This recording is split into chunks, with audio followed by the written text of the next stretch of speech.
And I know for I was not loose. I know for single. a fact. I don't know why she's so adamant, because she states herself that she slept with other people. I slept with one where other does guy. Yes, how do you, other people, just one other guy. It takes one time to make a baby. You're right. First of all, exclusive basically meant that we weren't in a relationship he never at the denied time. my daughter when When we first found out I was pregnant. He never denied my daughter. You don't walk into paternity court carrying this kind of grief unless the truth matters more than anything. Ms. Angela Monroe is fighting time itself, desperate to know if baby Iyanna is truly her blood after losing her son Herbert, and the room instantly feels heavy with urgency. The court recently received the following submission from the plaintiff. My name is Angela Monroe. My son Herbert died on January 27th, 2015. After my son passed, a young lady named Shanika Reed, which is the defendant, told me that she was pregnant from my son.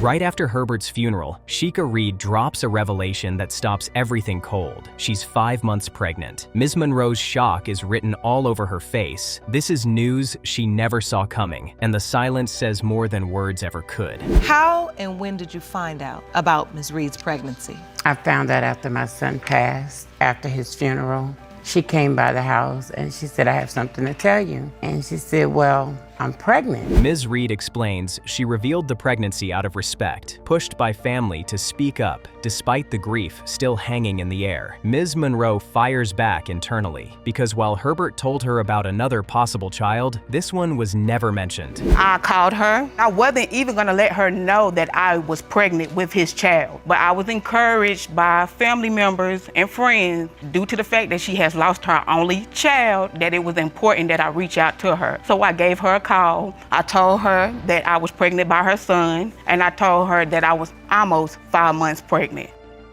Now the relationship story starts unraveling. Ms. Reed claims Herbert wanted a future with her, but Ms. Monroe swiftly corrects the record. The apartment in question was hers too, and suddenly paperwork feels louder than feelings. Had you met Ms. Monroe? Did you meet his mother? Yes, I did meet her. And he introduced you as his girlfriend, or? No, friend. And the thing about that was our apartment, me and my son's apartment. Emotions boil over when Ms. Monroe declares no one took her son from her, God did. The argument spirals into who stayed over, who paid what, and who had access, and wow, this courtroom just turned into contested ground. Nobody can take my son. God took my son from me, so you could never do that. Yeah, and if your son was, God would have still let your son live. I would have been then in that apartment with your son or staying somewhere else with your son. I wasn't gonna leave my son to be anywhere else.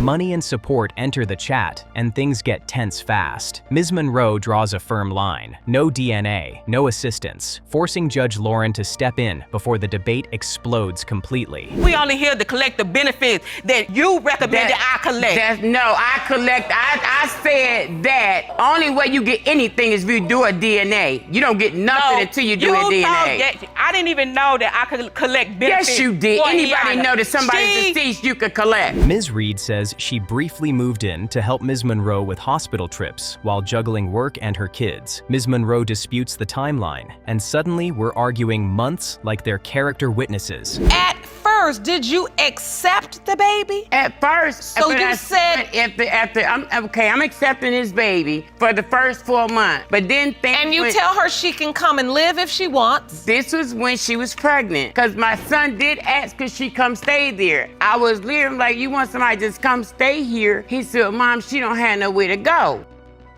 For a brief second, vulnerability slips through. Ms. Monroe admits she embraced the baby early on, but once respect felt lost, the walls went back up, and you can feel years of grief and frustration crashing together. When the baby was born, did you have a doubt then? Were you there? Were you happy? Were you excited She called me after the baby was born. Of course I was excited. Going through the 4th month. It was the last time I seen this baby, the 4th month. Then I get a phone call. It went from, well, if you don't have nothing for her, you're gonna pay for the DNA. Judge Lauren gently resets the room and asks how it all began. Learning Herbert has passed only deepens the weight here. This child's connection to family depends on what happens next. We made it this far. All I'm trying to do is understand how we got to this place. Because I will say one thing. I know your son, if this is his baby, I know he doesn't want to see this. Because this won't just be happening in this courtroom. This will be happening around Iyanna.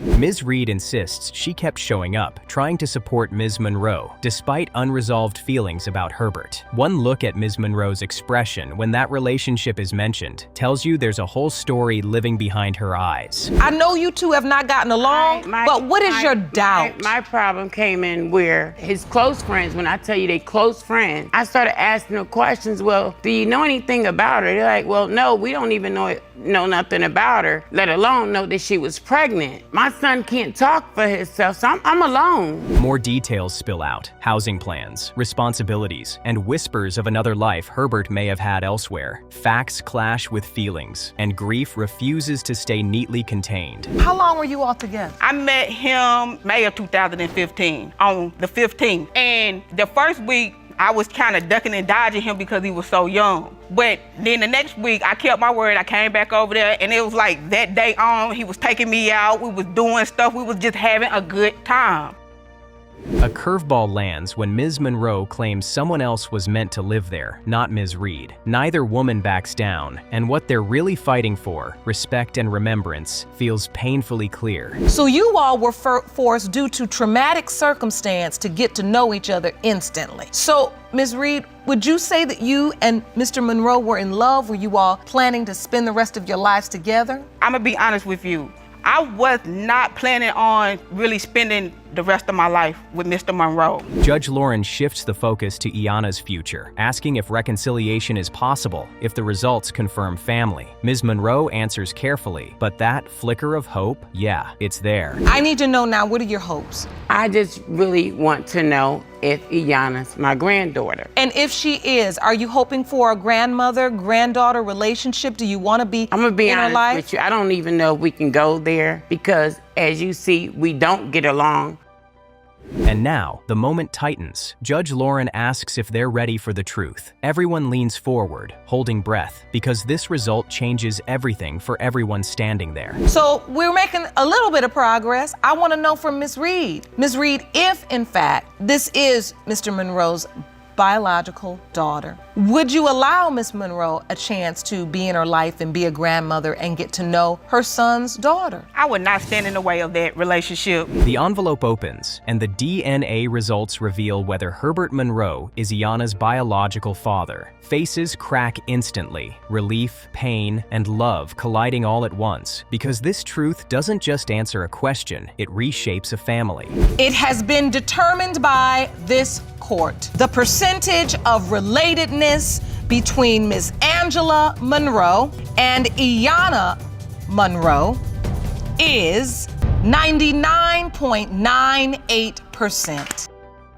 Picture walking into paternity court with your marriage barely breathing and a little girl who's always known you as dad, only to hear your wife say another man might be her father. Mr. Smith is here fighting for his identity as Cookie's dad. While Mrs. Smith admits she let him sign the birth certificate despite lingering doubts, this powder keg is about to explode. Mr. Smith, you have brought your estranged wife to court to prove that you are the biological father of her 4-year-old daughter, Christina Cookie Smith. You signed the birth certificate and have been daddy since she was born, and claim you know you are her father. Is that correct? Yes, ma'am. Mr. Smith says everything unraveled fast. Secret phones, buried messages, and then the gut punch, texts and photos sent to another guy. The words "miss you" and "nudes" hang in the air, and his face looks like it just cracked in real time.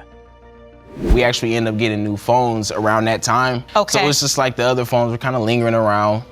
So I'm just casually just going through them. And I saw text messages, some photos between my wife and some other cat. Mrs. Smith doesn't dance around it. She admits she sent the messages, point blank. Mr. Smith says he left immediately and ran to his mother's house, repeating, "I had to," like he's still trying to survive the shock. Excuse me, Your Honor. I've never seen any of these alleged text messages that he's talking about. Well, did you send them? I mean, even if you haven't seen them, did you send them? Yes, ma'am. Well, then he's seen them.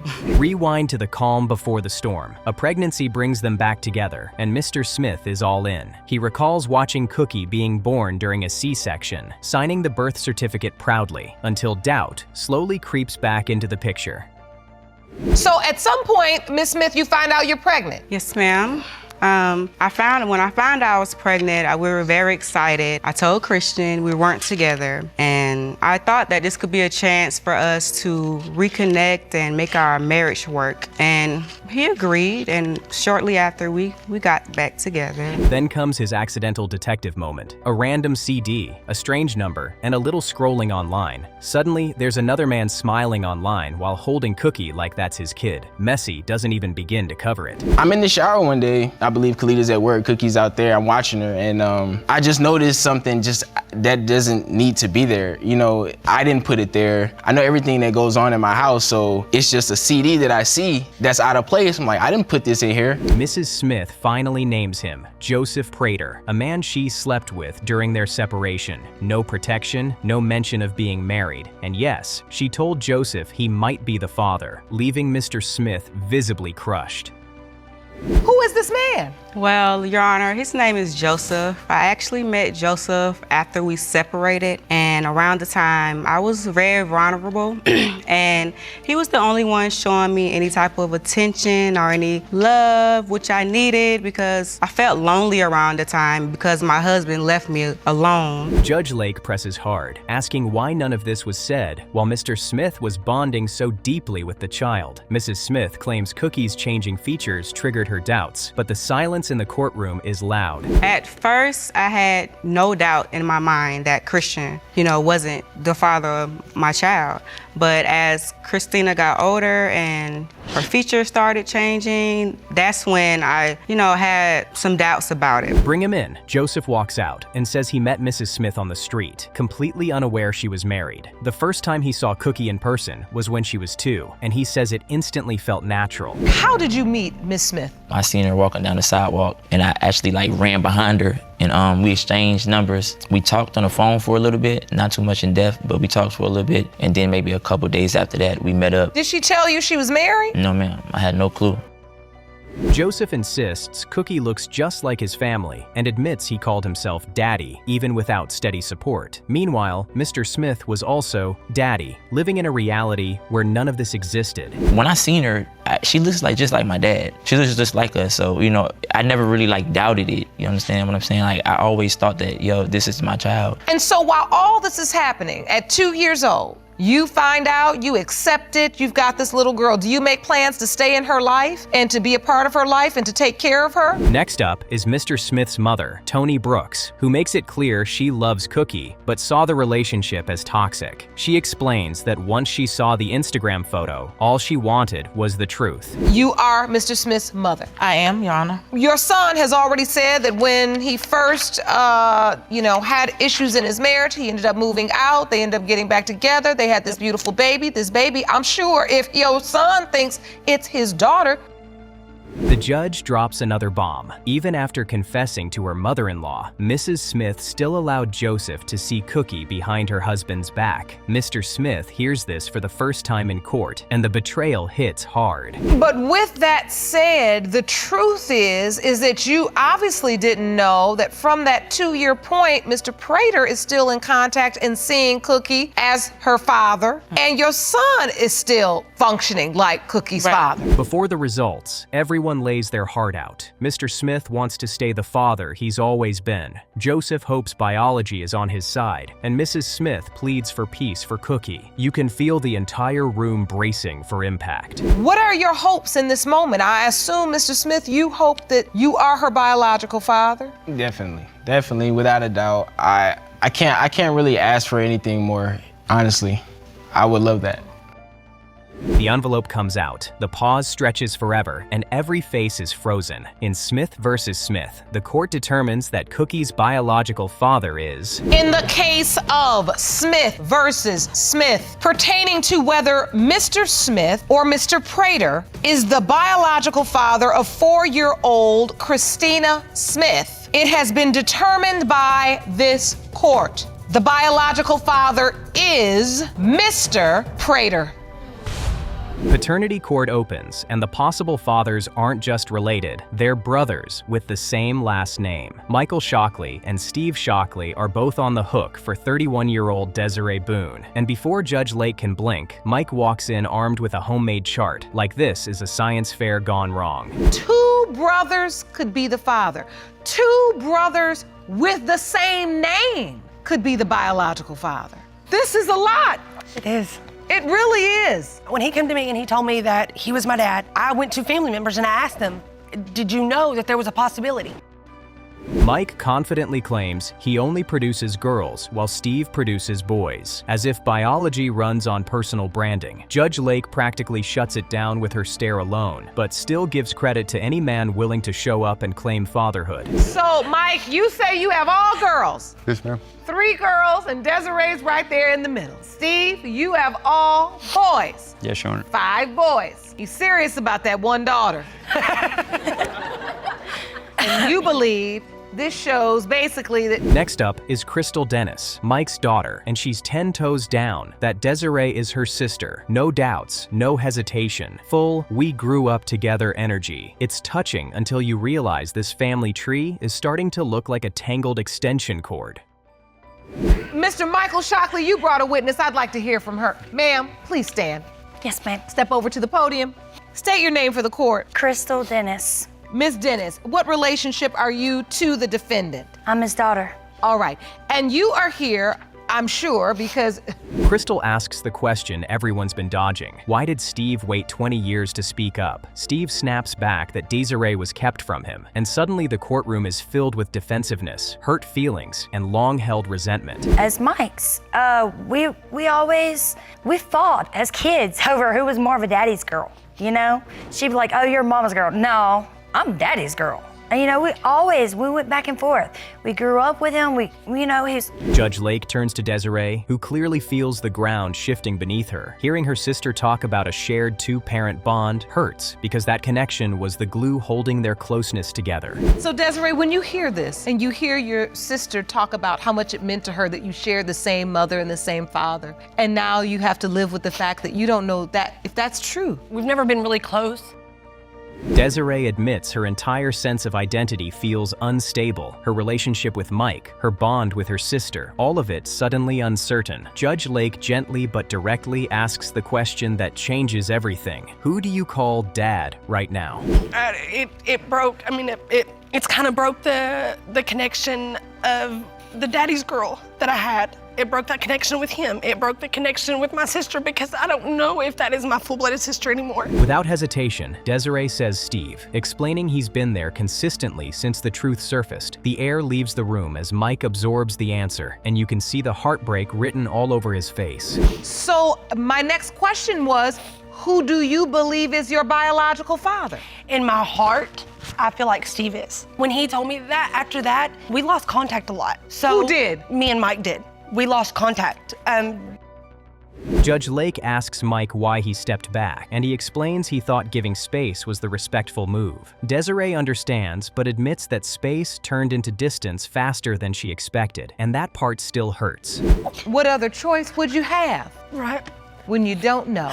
And so once it was uncovered, Mr. Shockley, Michael Shockley, where'd you go? I just figured that she wanted me to back up a little bit, that way they could get closer, if he was her dad.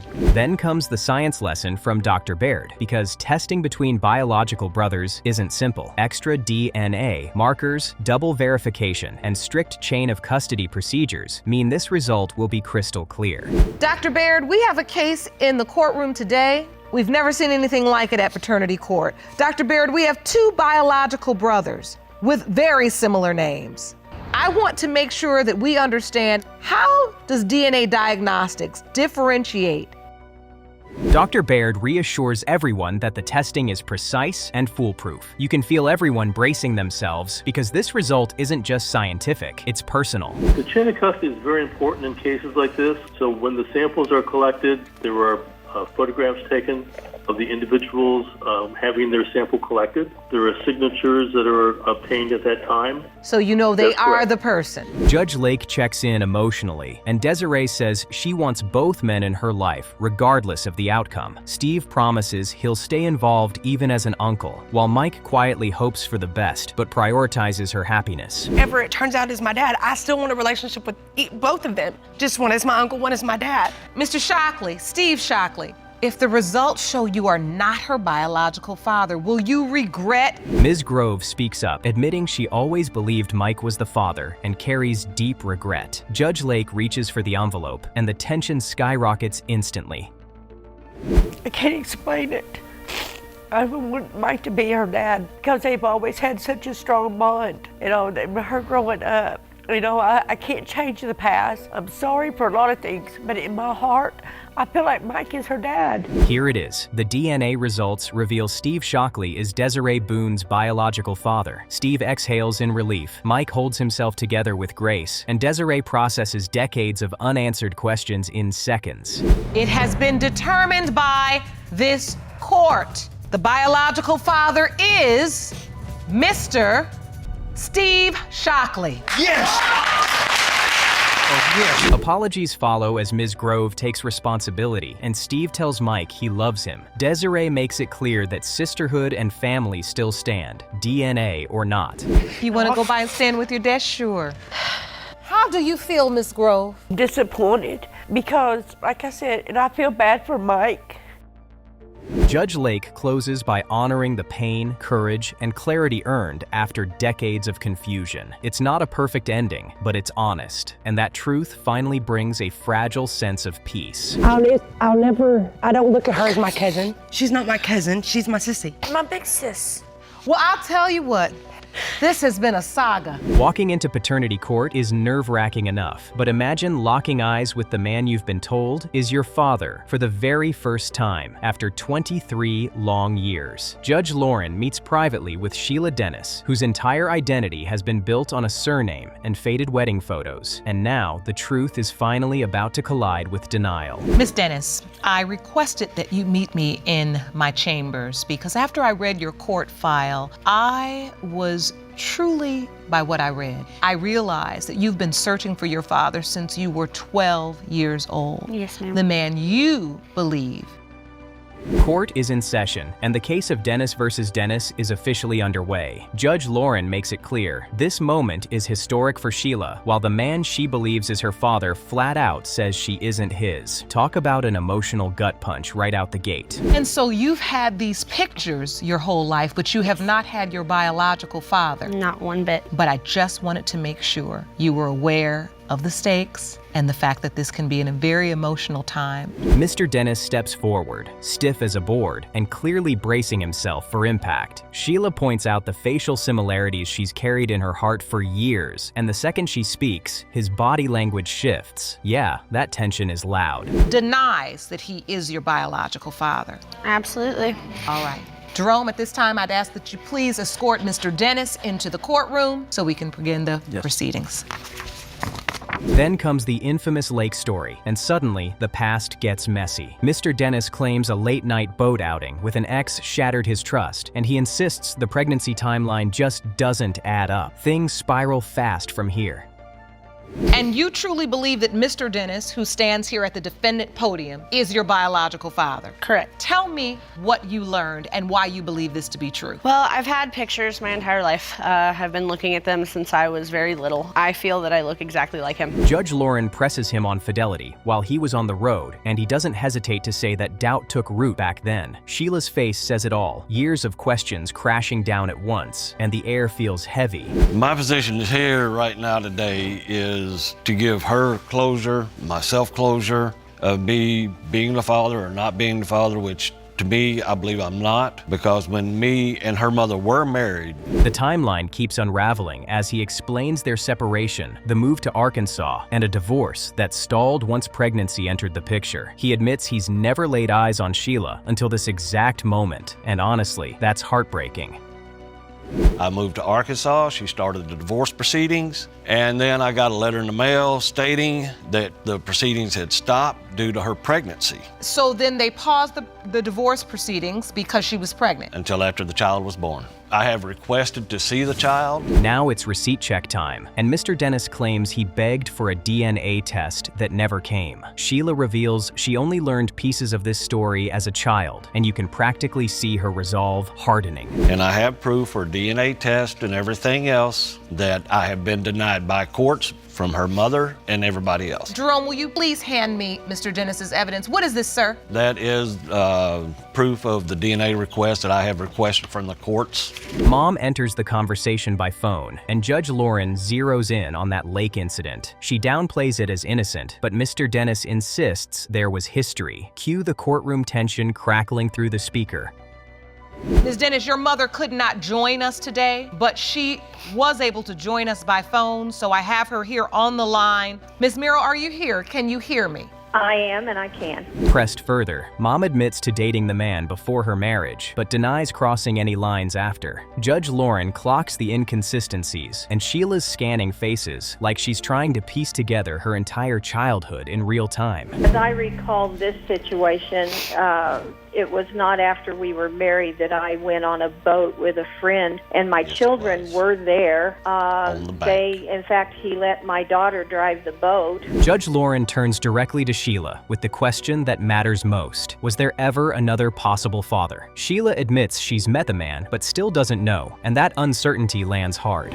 When I was working as a bar back and doorman, her and her friend came in the bar. We dated for a short period of time before I met Steve Dennis. After I met Now, Steve see, Dennis, she said she we had never no dated. relationships with him whatsoever. He was just a friend. I did not have a sexual relation. Sheila finally breaks, asking why no one ever chose her, why her father never showed up. Mr. Dennis blames the lack of a DNA test. Mom fires back, and Sheila is stuck in the emotional crossfire. This is the real wound. Of someone who could be your biological I know dad. the man, I've met the man, but I don't know. I don't So you know him and you've met him? Yes. Ms. Dennis, I want you to take a moment and I want you to tell Mr. Dennis about your search for him. Tell him about the hurt. It's 23 years of wondering why. Why doesn't my father want me? Why doesn't my father care? Why isn't my father trying to find me? Then comes the financial fallout, and it's brutal. Mr. Dennis claims child support left him homeless, drowning in garnishments and fear, and Judge Lauren clearly understands this goes way beyond a paternity question. Mr. Dennis, you say you have been denied By courts. the DNA test that you've needed. Yes, ma'am, for 23 20-something years. Yes, ma'am.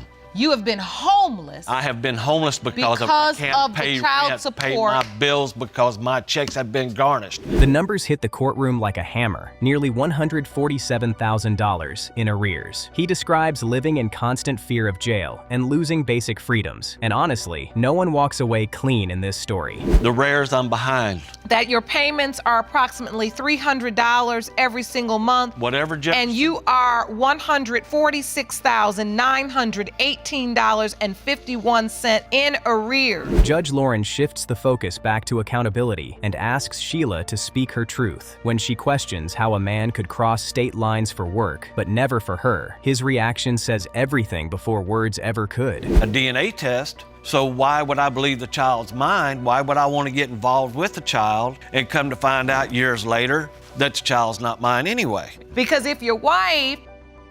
Silence falls as Judge Lauren asks if they're ready for the results. 23 years of questions, one envelope, and a room holding its breath. This is the moment that changes everything. My father travels across state lines, drives trucks, makes deliveries, picks up, and shows up for a living. But he can't do those things for me. And here we are. Judge Lauren prepares to speak, and after everything we've witnessed, this reveal feels heavier than ever, because no matter the outcome, someone's life is about to flip forever. When it comes to 22-year-old Sheila Dennis, it has been determined by this court. Mr. Dennis, you are the father.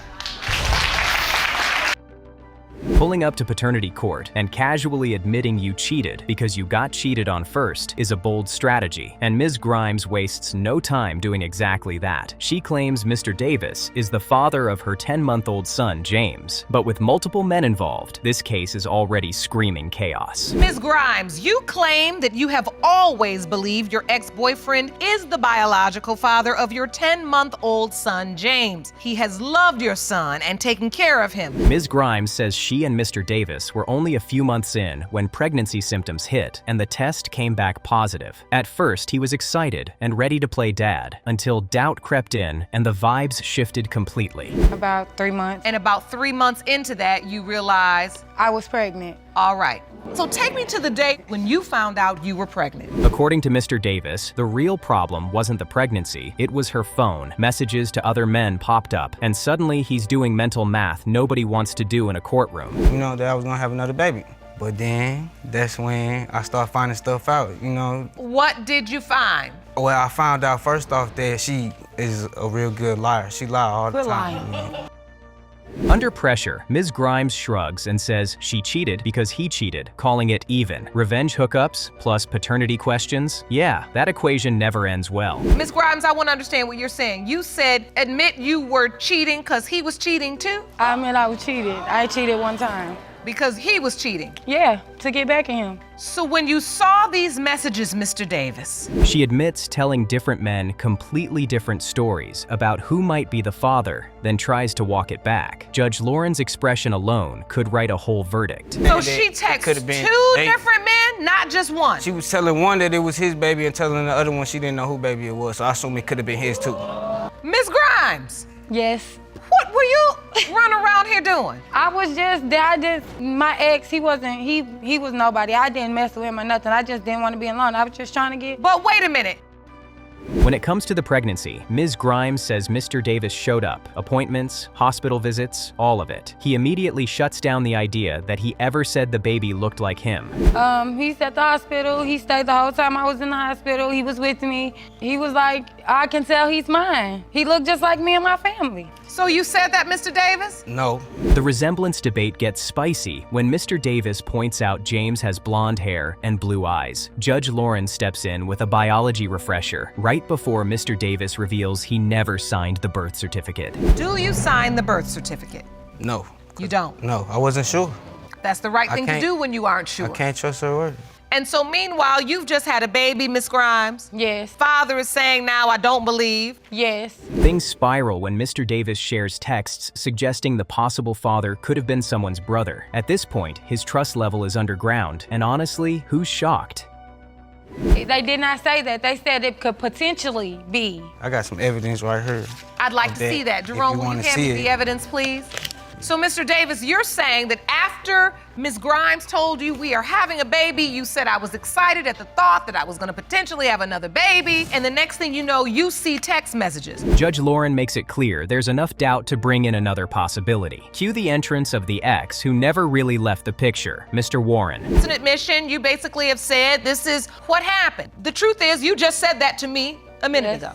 So you are now at a place in your life where you are admitting it. Yes, and I just want Anthony to know that he's the father of James. Mr. Warren admits the timeline could work, but isn't convinced by the resemblance either. Plot twist, he and Mrs. Grimes already share another child, making this situation even messier. She had, you know, it all add up. The timeline. Yeah, he don't look like you though. But he don't look like me though, but I can believe, you know, there is a question, you know what I mean? I just want to know. Texts come out showing Mrs. Grimes cheating with Mr. Warren while with Anthony, and suddenly, nobody's story sounds solid. She says it could be his baby, then instantly second-guesses herself. When you got pregnant, you told Mr. Davis that it was his child. Yes. But then you were texting Mr. Warren saying I slept with you and cheated on Anthony, so it sounds like y'all were mingling but wasn't single. Mr. Warren claims she told him she wanted the baby to be his, which she flat out denies. Judge Lauren clocks the contradiction immediately, and the courtroom energy gets real tense. Says things that make me believe, so. What does she say? I feel like, you know, he yours, you know what I mean? I want him to be yours. She even told me that, you know. Judge Lauren resets the room with a reminder. This isn't about feelings, it's about facts. Ms. Grimes calls Mr. Warren her best friend, which explains a lot without saying too much. You can't make a baby without a mother. You can't make a baby without a man neither. But my point is, you can't make the baby without the mother. Right. But the mother can always have had sex with more than one man, which is what you did. Ms. Grimes says she just wants to do right by James, and for a moment, the chaos quiets down. The air gets heavy as everyone realizes the answer is seconds away. So of course, like, we slept together around the time that James was conceived, and I told him it was possible. I messed up. I was young. I'm trying to get it right for my son now. That's what I'm talking about. Jelani knows who his daddy is and James don't, so I'm just trying to get it right for James. Judge Lauren asks the final questions, and Mr. Davis admits he hopes James is his. He just doesn't want his effort to mean nothing. Jerome steps forward with the envelope, and nobody blinks. Do you hope James is your biological son? I hope my time hasn't been wasted, you know? So, in a way, yeah. And Ms. Grimes, what are your hopes? I hope James is Anthony's. Judge Lauren reads the results, and time practically freezes as she says, in the case of Grimes versus Davis, the biological father is... In the case of Grimes versus Davis, pertaining to whether Mr. Davis or Mr. Warren is the father of 10-month-old James Davis, it has been determined by this court the biological father is Mr. Davis.